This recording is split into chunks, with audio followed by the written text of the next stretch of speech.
Last time we talked about why 10-minute turns matter. Today we are talking about how to actually use them at the table. Ciao! Welcome to Cantrip. My name is Simo. My name is Diego. And this is part 2 of our series on 10-minute turns. In part 1, we explained why old-school dungeon turns work. Time becomes a resource, exploration gains weight, and player choices start to matter again. If you missed that video, there's a link in the description. This video is about specifics. What actually fits in a 10-minute turn? What takes a full turn? What's incidental? And how do you handle edge cases without hand-waving? This system really shines in MEGADUNGEONS, sprawling, interconnected environments meant to be explored over many sessions. 5-room dungeons don't need this level of structure, but under mountain, massive complexes, that's where this sings. Before we dive in, quick shout out to So You Want to Be a Game Master by Justin Alexander. At this point, it's basically required reading for us. It goes deep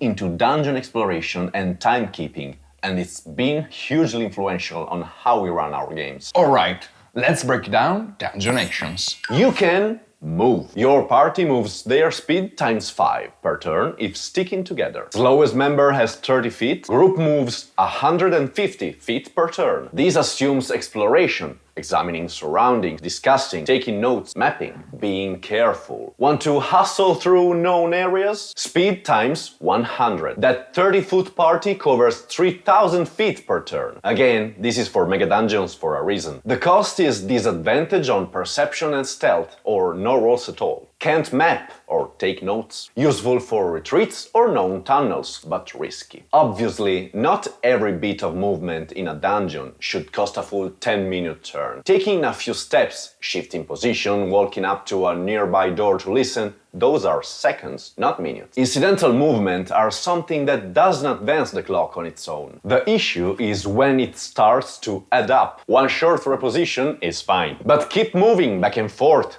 inching forward again and again, crossing the room multiple times. At some point, real time has passed, turn advances, and in the dungeon, even small steps matter. You can fight. Combat is its own thing. Once initiative is rolled, the 10-minute turn structure poses. You're in combat rounds now, 6-second increments, different rules. When combat ends, you resume tracking turns. Simple. No need to say more about combat in this video. You can talk. How long does a conversation take? Use a timer. When players start a real discussion, not casual chatter, but debating options, planning, start timing. When it ends, check the clock. That's how many turns it consumed. 8-minute argument about which door? Most of a turn. 12-minute planning session? Full turn plus change. Time passes while you talk. Consequences follow. This is what works best for us. Wow. You can help. If one character is helping another with a task, say the rogue is picking a lock and the fighter is assisting, both of them are spending their turn on that action. The helper grants advantage, or maybe reduces the time required if it's a really big task like searching a massive chamber in a mega dungeon. This matters because it forces resource allocation. Do we have 2 people search this room to speed it up, or do we keep one on watch?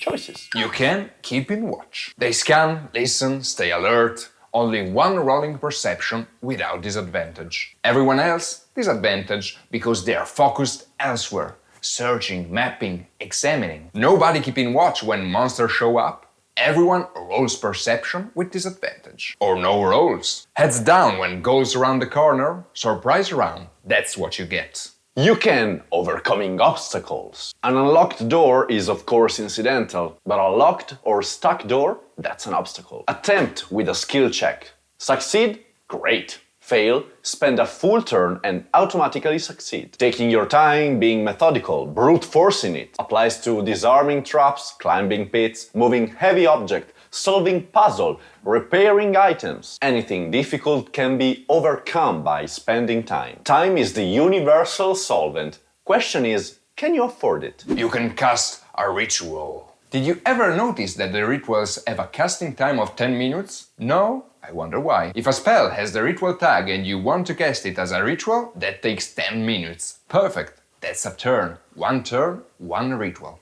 Easy. You can Search. Search in a room takes a turn. Cover up to 50 feet, 50 meters. Bigger room, multiple turns. Or multiple people searching, each covering their section. Mega Dungeon disclaimer. Massive vaulted hall, 200 feet by 100 feet, 4 or 5 turns for one person. Or split up, 3 people, each taking a turn and a half. Speed versus thoroughness, risk versus reward. Each character searches a given area once. Rogue searches north wall, finds nothing. Fighter can search too, but that's a second turn. Burning time.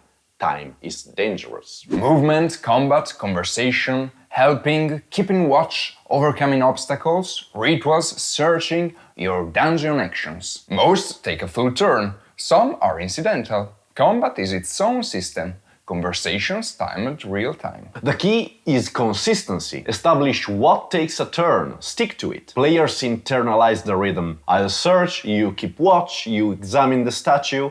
3 turns separate, or 1 turn working together on the search. That's when it clicks. Exploration becomes a game with rules and stakes, not just a narrated time passing. Now, tell us, have you tried this system? Are you planning to? What questions do you have about how to implement it at your table? Drop them in the comments. We're still experimenting with this ourselves, and hearing how it works for other groups helps us refine it. If you're finding this useful, like the video, subscribe, hit the bell. Until next time, keep rolling.